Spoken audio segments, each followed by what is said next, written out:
Today I want to talk about a story that I gave yesterday in my preaching, my message. It's about the Shumanite woman.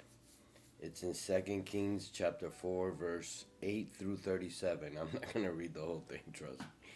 But I'm going to give you a little overview. This lady, the prophet Elijah, she made a room in her house, so when he would come into town, he had a place to stay. She built a place for him, so he could be there when he had a place to live when he would come into town, and and he was moved by her gesture, and he asked her, "What could we do for you?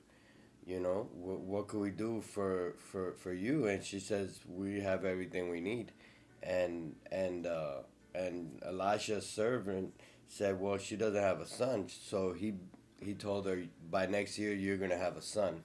So she gave him a son, but in as the son grew up, one day the son got real sick with a headache, and the son died.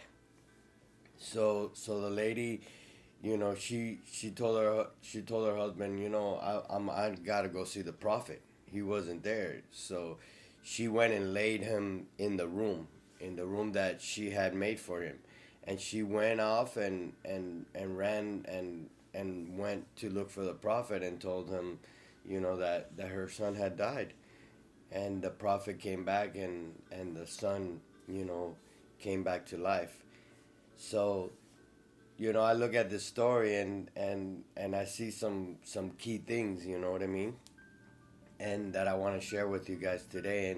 And the first thing is that, you know, she didn't she just went and built a place for him. She didn't count the cost or nothing. Oh, how much it's gonna cost or nothing. No, I'm gonna build a place for the prophet. Amen. And I'm not saying to build a place for a pastor or nothing like that, but we got to look at it this way. She built a place for God's presence. Amen.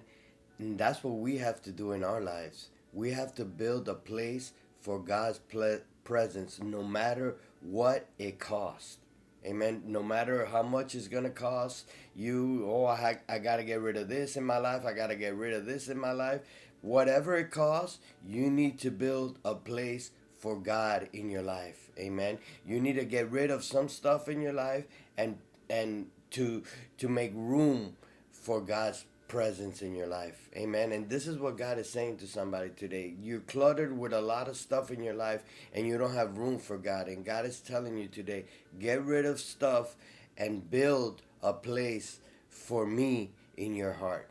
Amen. And that's the message that I have for somebody today. Build a place for God's presence today. God bless you.